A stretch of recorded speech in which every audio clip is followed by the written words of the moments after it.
Chapter 3. Jess's eyes snapped open. Something wasn't right. It was too bright. Glancing down at her watch, she uttered a quick curse before bounding out of bed. She had overslept and would be late. Any other day, it wouldn't have mattered, but today was psychology again, and she didn't want to miss a minute of staring at beautiful Chad.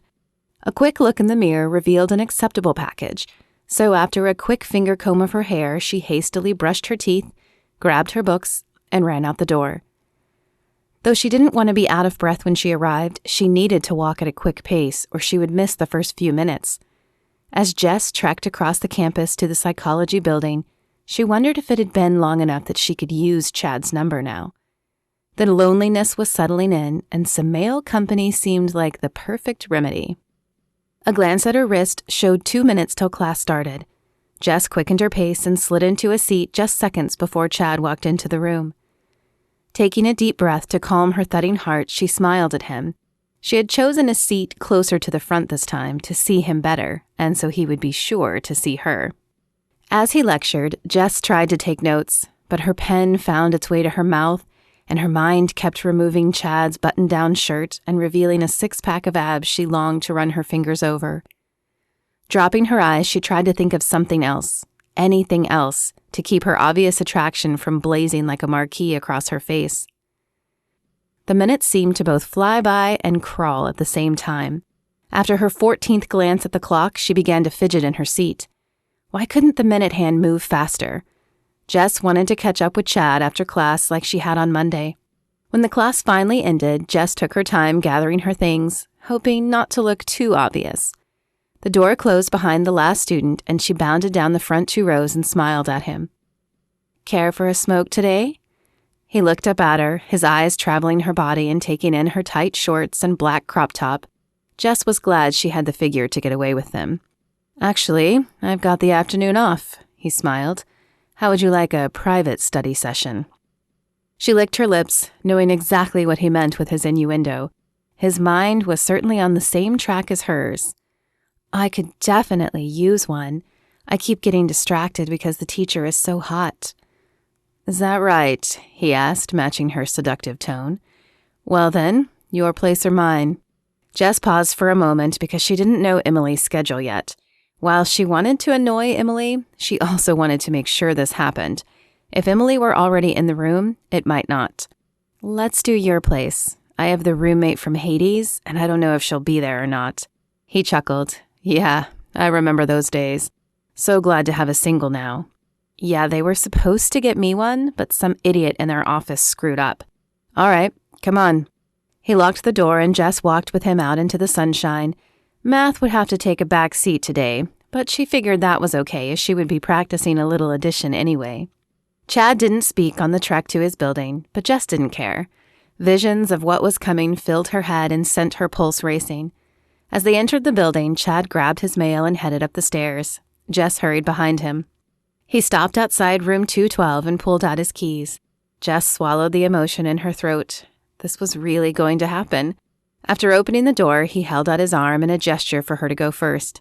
His room was like a small apartment. A private bathroom was on the left and a small kitchenette on the right.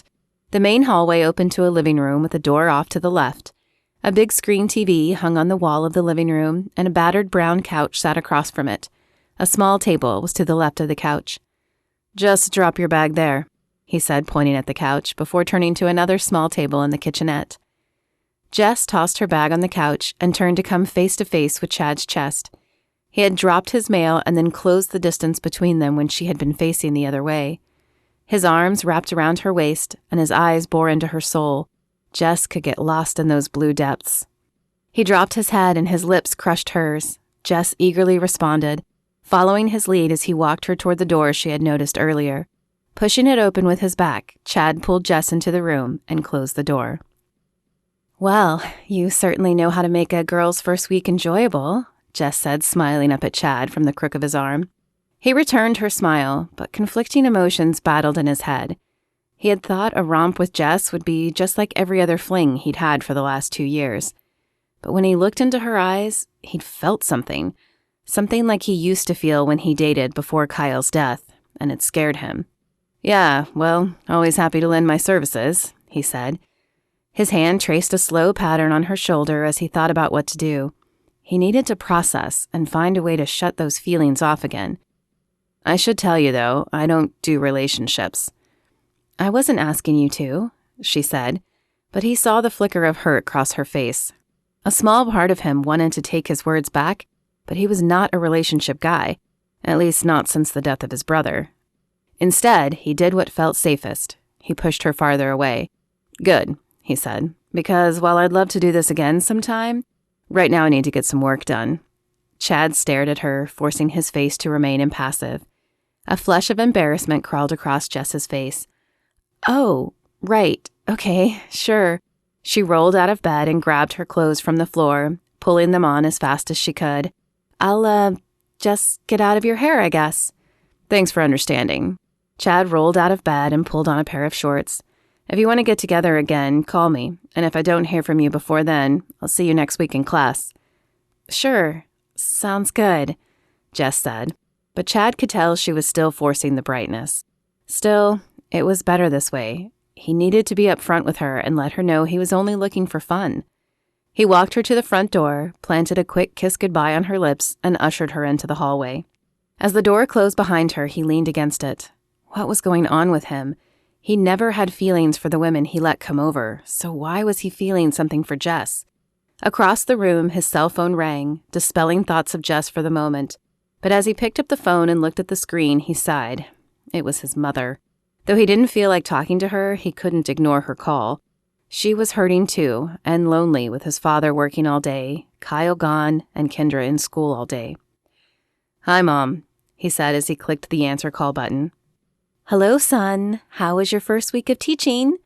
Her voice held the same false brightness he had detected in Jess's voice a few minutes ago. It was all right, I guess. It's a big class, so it should keep me busy.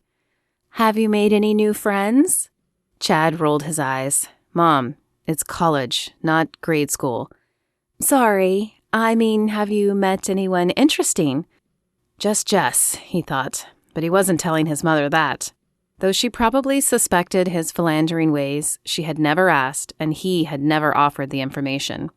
It's the first week, Mom. I've been a little busy with instructing and keeping up with my own classes. Oh, well, she paused. Have you found a church? Chad sighed. They had this same discussion every time she called. I'm not going to church, Mom. I told you that. It wasn't God's fault, Chad. Mom, we've been through this. Maybe you can still worship a God who lets your son get killed, but I can't. Look, I'm glad you called, but I need to get ready for a test on Monday. It wasn't the truth, but Chad couldn't handle any more guilt about not attending church. Okay, son. I'll be praying for you. Sure, Mom. As Chad hung up the phone, he wondered if he'd ever get past his hurt and anger. The door closed behind Jess, and a seed of disgust sprouted in her stomach. Why did she do this to herself? She knew nothing about Chad other than he was good-looking, and yet she jumped right into bed with him. A wave of anger boiled within her veins as she thought back to her most recent stepfather. He was the reason she did this. She hadn't been able to stop him from taking advantage of her, but once she'd found she could use sex to gain control in other relationships, the destructive pattern she'd been in the last few years had begun. Unbidden, her thoughts wandered to Stephanie, and Jess wondered if she were okay. Stephanie was technically Jess's cousin, but when Stephanie's parents died in a car crash, Jess's mother had gained custody. While Jess had no love for the girl, she hadn't wanted Jim to turn his attention on her. He was certainly sick enough to do just that. She'd tried to warn Stephanie, but like Jess's mother, the girl hadn't believed her. You're wrong, you know. Jim would never do that, Stephanie said, barging into Jess's room. He's been such a great father to us. I know you don't want to believe it, Jess said, but he does. That miscarriage I had, that baby was Jim's. Stephanie narrowed her eyes into slits and shook her head. I don't believe you. You're obviously sleeping around to make yourself feel pretty. It's not our fault you couldn't narrow the father down. Jess flinched at the hateful words. While she had begun sleeping around, it was only to erase the memory of carrying her stepfather's baby, even if only for a few weeks. You don't know what you're talking about, Jess shot back. But I'll be leaving for college soon, and he'll have no one else. Do you think this was easy for me to tell you? I didn't ask for this. If you won't believe me, at least keep your guard up. Don't be alone with him, and try to keep Mom sober. You're disgusting. I'll be glad when you're gone, Stephanie said and stomped out of the room. With a sigh, Jess pushed the memory away and headed down the hallway. Jim was no longer her problem. She'd closed that chapter of her life and had no intention of ever going back. Emily looked up from her Bible as Jess entered the dorm room. Her mouth opened as if to speak, but then she closed it and dropped her eyes back to her Bible. Thank God for small miracles. Jess grabbed her headphones from the bed and turned up the music. The pounding beats made it impossible to think, which was exactly what she needed.